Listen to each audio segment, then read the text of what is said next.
I woke up around 6 to the sound of thunder.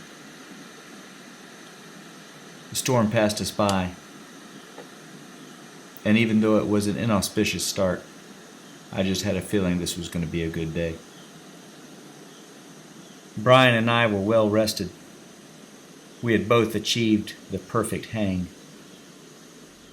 We pushed away from our perfect beach, and we put our eyes downstream.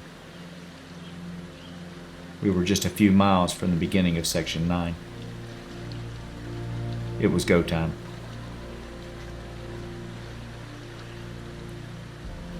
This would be one of those perfect mornings on the river. Feels fantastic this morning, Brian. As the fog lifted, the valley opened up. We saw deer and eagles and osprey. The views were amazing, and the river welcomed us with open arms. Brian, even though extremely focused on Section 9 below, couldn't get past the stunning beauty of this place.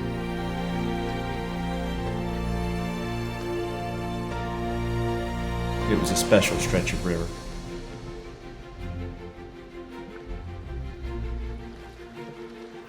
We paddled some, but mostly drifted through this beautiful valley.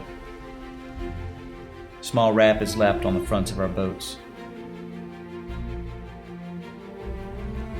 You could see the sun burning through the clouds little by little, and we knew we were in for a special treat.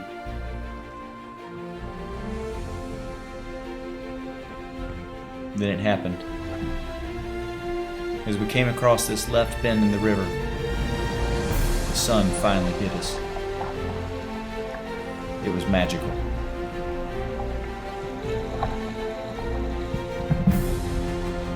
I guess you had to be there.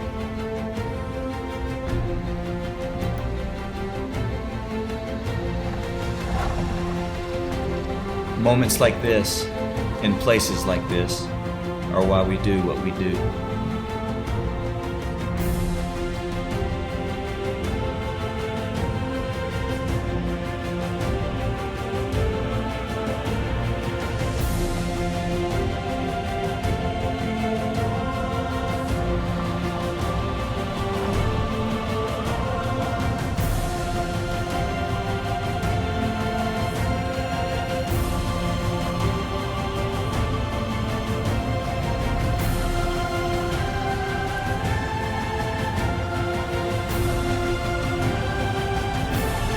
And as we drifted into Bernard, there it was, the gateway to the den of the beast. I knew, and Brian knew. We were looking at the point of no return. As we crossed under the bridge and into the lair of the beast, we could see the small armies of people on their way to do battle. Each vessel, led by one hero, contained 6 to 8 inexperienced warriors. Together, they stood a chance. Brian and I were alone, and I had never even heard of someone taking a sea kayak through this portion of the river. This would be the upper limit of what Brian can do in a kayak, and he knew it. Takio Stay was about to show us its namesake.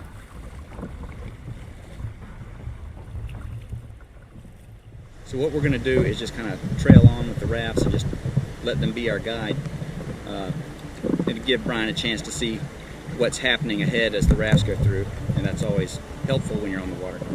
So we're feeling it, man. We just can't be better. Next stop, Hot Springs. Get us a burger. It's just beautiful. How are you feeling right now, Brian?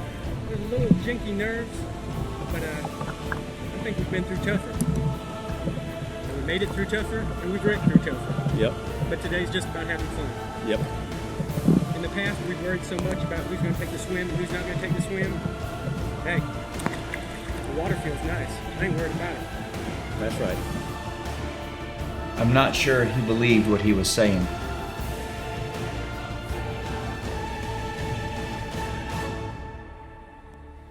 But he had definitely never been through tougher.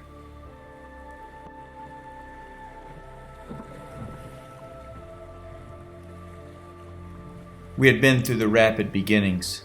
Next up, a little rapid on the left called Slides. That would be the end of the warm-up. After that, it would get a little more serious.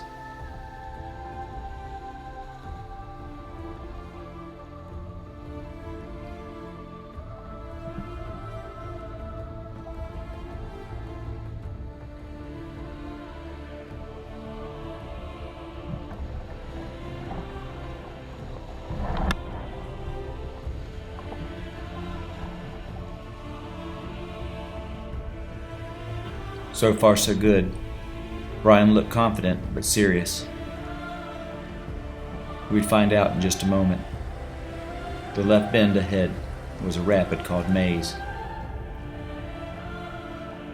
As the armies paddled forward, you stopped seeing the river in front of you, because the fall is too great. The gorge walls are closing in, and the river is dropping away.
We create a little space from the lumbering rafts. We need to give ourselves a little distance, as we're faster than they are. Just creating a little space. Yeah. You go wherever you want. We're gonna end up going left here. But it'll be easy to do. The beast is all around, and a lone water warrior zips by. Brian's starting to feel nervous.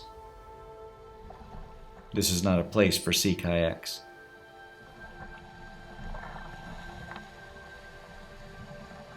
And there she is, the siren, singing her song.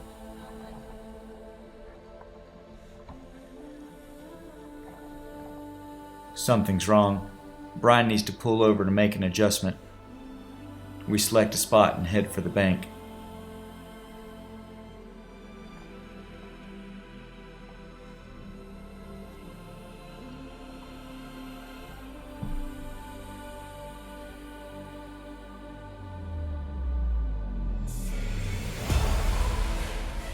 This is like no place Brian's ever been, and the further we go, the worse it looks, and the harder it gets.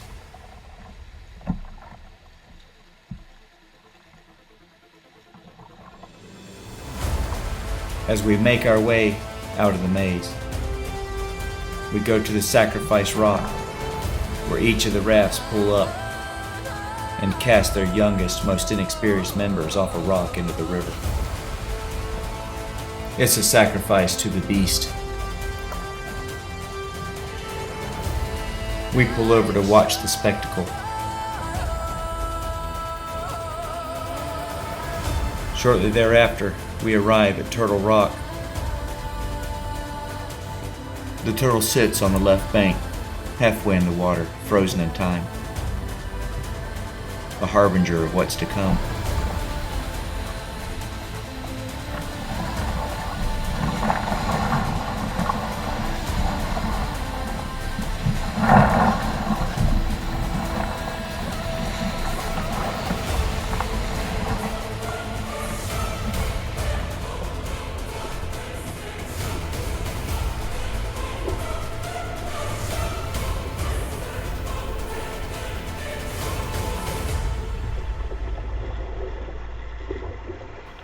The whole river is dancing.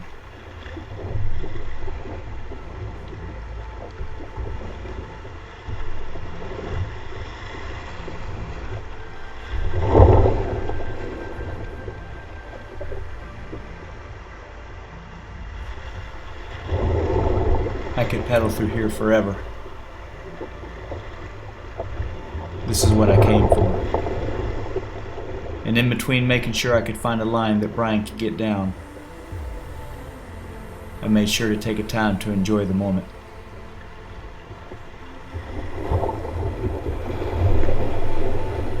Where they race.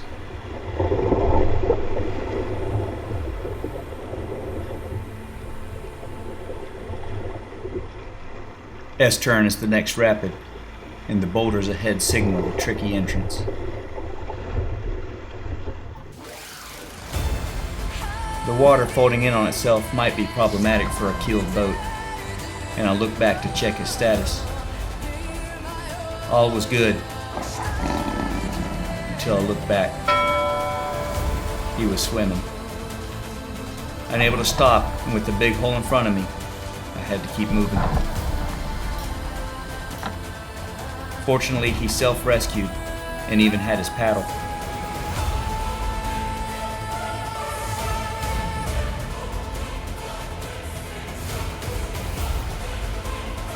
From his precarious little perch in the middle of the rapid, he's able to pump out his boat, get back in, and finish it up. He'd need to punch this hole at the bottom.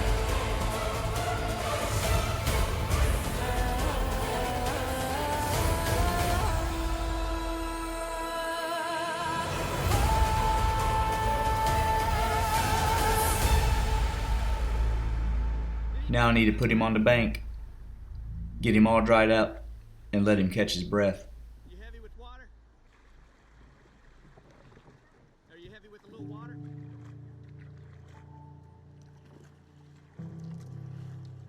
Okay. Right on, brother.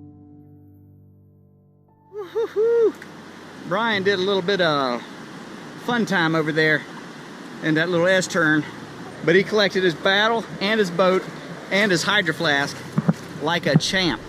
Pulled out, self-rescued, self-bailed enough to get back in, and then completed the run. So all's good on that. Did it like a boss. Brian was relatively unaffected by the swim. Everything had gone as well as possible. In a bad place. All he lost was a sponge. The next rapid was Big Pillow.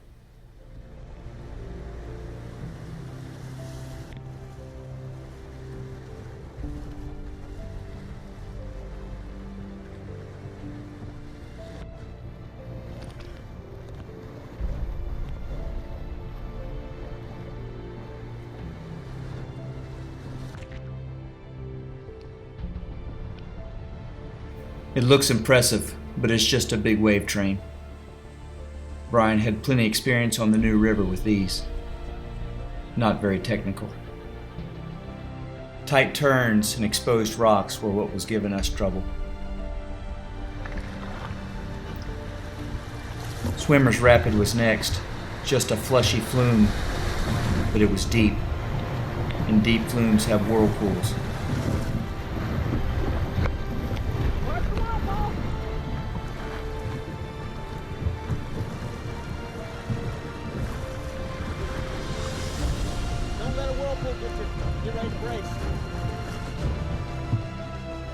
And then came Sandy Bottom, a right-turning wave train on river left. Ahead of me is Nathan, a safety boater for the NOC.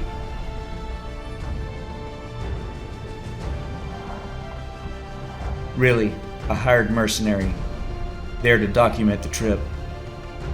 In a last-ditch effort, he can save those who need help. Above all that, he's a fellow water warrior. He and I talked about battles past, present, and future. The trip we were on is something that's on his bucket list. Paddling for a living is something that's on mine. But our time was short on the river as he needed to go ahead and get in the next position. Our paths would cross a couple more times before this adventure was over.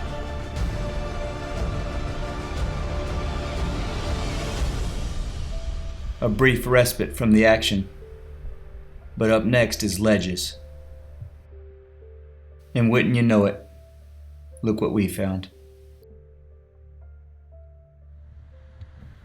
And as we approached the entrance to Ledges, there was a very ominous feel in the air. As beautiful as it was, this was a place we could find the beast.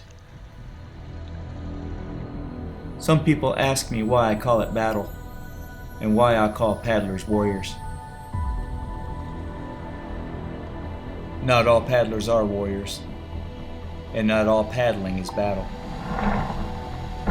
But if you ever find yourself in a place like Ledges, and things don't go well, you'll never have to ask again. A swim in a place like this will leave a mark. There's no deep pools of water to land in. There's boulders everywhere, and the current is unrelenting. A lot of times you're 50 or 60 yards from the closest shoreline, and if you find a rock to swim to, you're stranded in the middle of the river.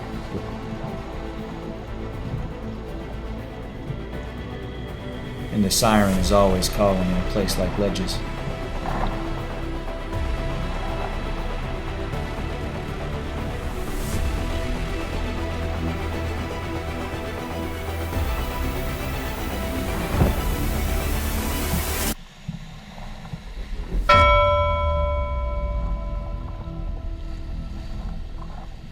Brian was going to have to swim a long way through a lot of bad water.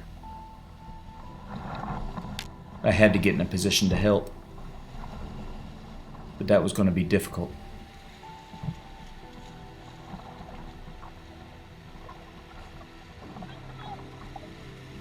From the look on his face, I knew he was in trouble and in pain. You're good. You're all right. Here, Brian. You're fine. Just breathe. You're fine, Brian. You're fine. Brian.